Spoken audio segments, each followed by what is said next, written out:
Hello बच्चों, चलिए प्रश्न को देखते हैं। प्रश्न है, सिद्ध कीजिए कि एक समांतर चतुर्भुज के विकर्णों के वर्गों का योग उसकी भुजाओं के वर्गों के योग के बराबर होता है। प्रश्न को आगे हल करें उससे पहले जो प्रश्न की मुख्य अवधारणा है उस पर विचार कर लेते हैं। तो इस प्रश्न के लिए जो मुख्य अवधारणा है वह हो जाएगी पाइथागोरस प्रमेय। अर्थात हम यहाँ पर यह देखेंगे कि पाइथागोरस प्रमेय क्या होती है। तो पाइथागोरस प्रमेय तो किसी समकोण त्रिभुज के कर्ण भुजा का वर्ग शेष दो भुजाओं के वर्गों के योग के बराबर होता है। अब जैसा कि प्रश्न में दिया गया है कि सिद्ध कीजिए कि एक समांतर चतुर्भुज, तो हम जानते हैं कि समांतर चतुर्भुज कौन सा होता है जिसकी सम्मुख भुजाएं क्या होती है, बराबर होती है, और सम्मुख कोण क्या होते हैं, बराबर होते हैं। तो यहां पर लिखेंगे ए बी बराबर सी डी और बी सी बराबर डी ए या ए डी। अब हम क्या करते हैं, यहां पर एक रचना करते हैं। रचना इस प्रकार से है कि DM लंब है AB व CN लंब है BN या फिर AN पर, या फिर हम इसे इस प्रकार से लिखेंगे कि B को N तक बढ़ाया व C से N पर लंब खींचा और DM बराबर है CN के। अब हम देखेंगे त्रिभुज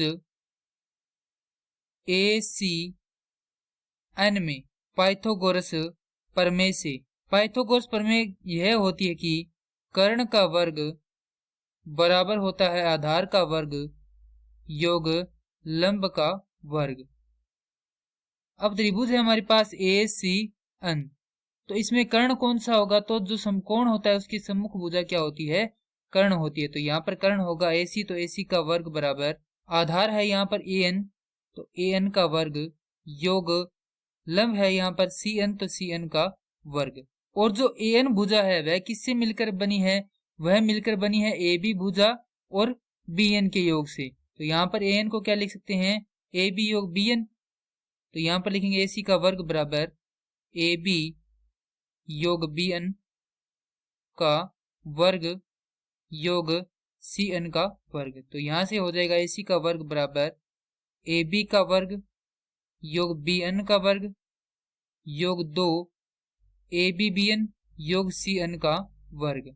इसी प्रकार हम क्या करेंगे, अब त्रिभुज CBN में पाइथागोरस प्रमेय लगाएंगे। तो त्रिभुज CBN में पाइथागोरस प्रमेय से, तो CBN में हम देखें तो ये समकोण है, इसकी सम्मुख भुजा कौन सी है, BC या CB। तो यहाँ पर लिखेंगे BC का वर्ग बराबर होगा CN का वर्ग योग BN का वर्ग। और ये हमारे पास समीकरण 1 है।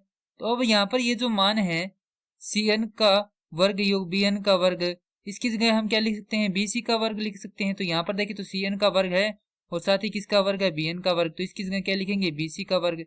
तो हमारे पास समीकरण प्राप्त होगी AC का वर्ग बराबर AB का वर्ग योग BC का वर्ग योग 2 AB BN। ये आ जाएगी हमारे पास समीकरण संख्या A। अब हम लगाएंगे त्रिभुज DBM में पाइथागोरस प्रमेय से। तो DBM जो त्रिभुज है वो ही हमारे पास है ये वाला त्रिभुज, जिसमें हमारे पास DB क्या है, समांतर चतुर्भुज ABCD का कर्ण है, और साथ ही क्या है यहाँ पर हम देखें तो ये क्या है, समकोण है और इसकी सम्मुख भुजा कौन सी है, DB है। तो ये क्या है, साथ ही में इसका कर्ण भी है। तो यहाँ पर लिखेंगे DB या BD का वर्ग बराबर BM का वर्ग योग MD का वर्ग। अब जो BM भुजा है वो किससे मिलकर बनी है, वो मिलकर बनी है AB घटाव AM से। तो यहाँ पर लिखेंगे BD का वर्ग बराबर AB घटाव AM का वर्ग योग MD का वर्ग। तो BD का वर्ग बराबर हो जाएगा यहाँ से AB का वर्ग योग AM का वर्ग योग MD का वर्ग घटाव 2 गुना AB AM। अब ये आ जाएगी हमारे पास समीकरण संख्या 2। अब त्रिभुज ADM में हम देखें तो ये समकोण है, इसकी सम्मुख भुजा AD क्या होगी, समकोण होगी। तो यहाँ पर लिखेंगे त्रिभुज ADM में पाइथागोरस प्रमेय से AD का वर्ग बराबर AM का वर्ग योग MD का वर्ग, और ये मान है हमारे पास AM का वर्ग योग MD का वर्ग किसके बराबर है, इस मान के बराबर है। तो यहाँ पर हम क्या लिख सकते हैं, AD का वर्ग लिख सकते हैं। तो यहाँ पर लिखेंगे BD का वर्ग, माफ कीजिए, यहाँ पर लिखेंगे समीकरण 2 से, समीकरण 2 से हम लिख सकते हैं कि BD का वर्ग बराबर है AB का वर्ग योग AD का वर्ग घटाव 2AB AM। ये आ जाएगी हमारे पास समीकरण संख्या B। अब हमारे पास यहाँ पर है BN समीकरण A में और समीकरण B में यहाँ पर है AM। तो इनको हमें क्या करना है, पदों को हटाना है। तो यदि हम BN के बराबर AM सिद्ध कर दें तो हम यहाँ पर इनको हटा सकते हैं आसानी से।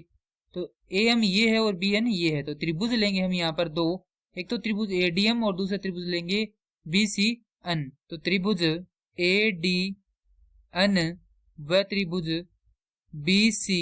माफ कीजिए ADM व त्रिभुज BCN में, जैसा कि हम जानते हैं कि AD किसके बराबर है, BC के बराबर है। कोण DMA बराबर है किसके, कोण CNB के। तो DMA बराबर है कोण CNA के।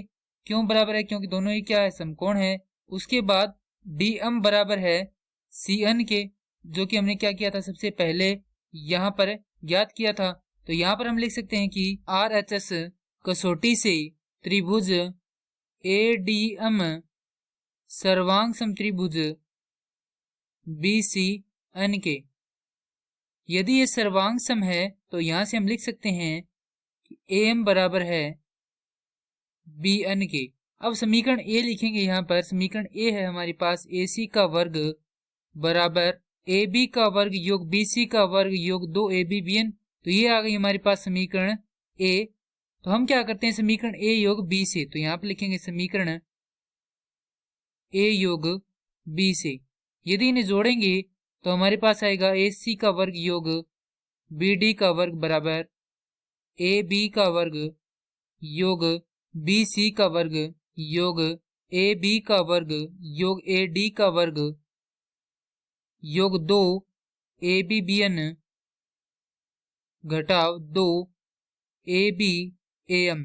अब यहां से हम जो AB है उसे हम क्या लिख सकते हैं, उसे हम लिख सकते हैं CD। क्यों लिख सकते हैं, क्योंकि ये क्या है, बराबर है। तो हमारे पास आएगा AC का वर्ग योग BD का वर्ग बराबर AB का वर्ग योग BC का वर्ग योग CD का वर्ग योग DA का वर्ग योग 2 ABBN घटाव 2 ABBN। हमने यहाँ पर जो AM है उसको क्या लिखा है, यहाँ से BN लिखा है। तो ये आपस में क्या हो जाएंगे, यहाँ से कट जाएंगे। तो हमारे पास क्या प्राप्त होगा, हमारे पास प्राप्त होगा AC का वर्ग योग BD का वर्ग बराबर AB का वर्ग योग BC का वर्ग योग CD का वर्ग योग DA का वर्ग। और यहाँ से हम देखकर बता सकते हैं कि AC और जो BD है वो क्या है, विकर्ण है। तो उनके वर्गों का योग बराबर है किसके, AB का वर्ग BC का वर्ग योग CD का वर्ग योग AD का वर्ग, अर्थात इन चारों भुजाओं के वर्गों के योग के बराबर। और वही क्या करना था, हमें सिद्ध करना था। मैं आशा करता हूं कि यह प्रश्न आपको समझ में आया होगा। धन्यवाद।